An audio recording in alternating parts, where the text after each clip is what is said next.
Allez, on retrouve notre série de la semaine pour son dernier numéro. Depuis lundi, vous le savez, nous suivons l'histoire de la ferme du Souillet dans le Vercors et surtout de sa fermière, Ève, au fort caractère. On pourrait appeler cette ferme la ferme de la deuxième chance. L'avenir du lieu et du site et du lien avec les jeunes semble être bien assuré. Gilles Ragry, Yves-Marie Glo et Laetitia Dibin pour le montage. Ah bah chauffe là, on va la mettre dans la bagnole. C'est mieux. Faut qu'elle n'a pas bougé non plus. Lia! Les bêtes blessées et les âmes en peine, Ève Palacios les soigne à sa manière.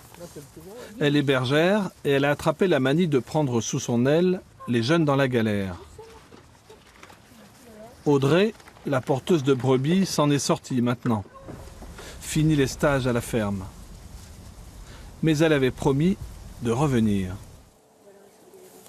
Un peu en mémoire de tout ce qu'on avait vécu ensemble et elle m'a dit qu'elle me consacrerait une demi-journée par semaine et qu'elle viendrait me donner un coup de main. Donc on bouffe ensemble, on échange, on travaille et voilà, c'est sympa quoi. Et c'est vrai que ça fait plaisir parce qu'on donne, on n'espère jamais de retour. On n'en a rien à foutre en plus du retour. Mais quand il vous tombe sur la gueule, le retour ça fait vraiment plaisir quoi. Audrey rêve de posséder sa propre exploitation agricole. Arrivée chez Ève complètement déscolarisée, elle a tout appris dans cette ferme. Elle a même encadré d'autres jeunes.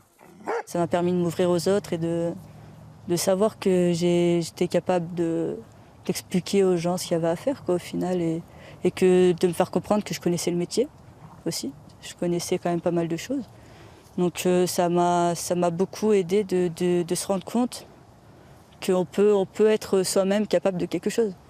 Moi je coupe là dans ce sens-là, l'entaille, tu la couperas dans ce sens-là, comme ça je te donne bien la direction.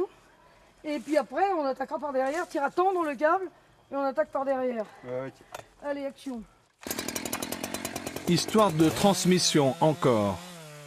Comment faire tomber un sapin, leçon 1. Jimmy, le petit-fils, suit en ce moment un BTS production agricole en alternance, en entreprise, chez sa grand-mère.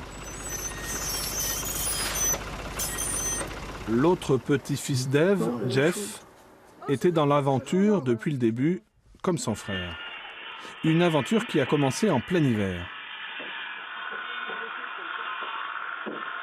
C'est pas fou, c'est complètement débile quoi. Je veux dire, c'est un projet voilà, irréalisable à la base. Et ils sont tous rentrés dans le truc, hein, parce qu'eux, ils sont rentrés dans le moule tout petit là. Et ils se sont dit, allez, on y va mamie. Et quand on a ouvert le gîte l'année dernière, ils ont dit, honnêtement mamie, je peux te dire quelque chose, on en rêvait mais on n'y croyait pas vraiment, hein, c'est ça? Oh oui, Voilà. beaucoup trop.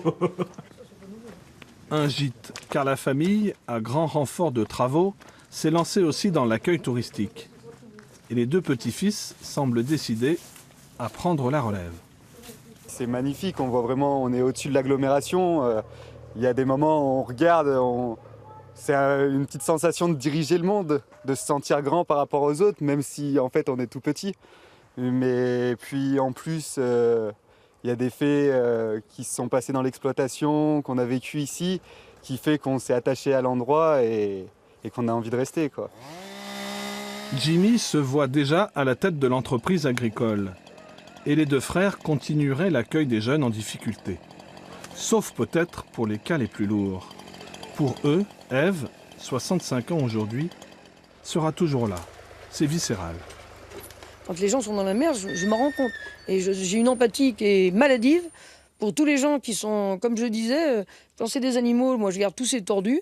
Et pour les gens aussi, je suis toujours attirée par ceux qui sont dans la merde pour une raison ou pour une autre. Donc ça devient maladif. Et je ne sais pas s'ils font des cures, des intox pour ça, mais je pense qu'il va falloir que je me renseigne. Ainsi se clôt, momentanément, l'histoire de la bergère, au langage aussi fleuri que ses prairies. Mais ce n'est pas fini, car les histoires de famille sont éternelles.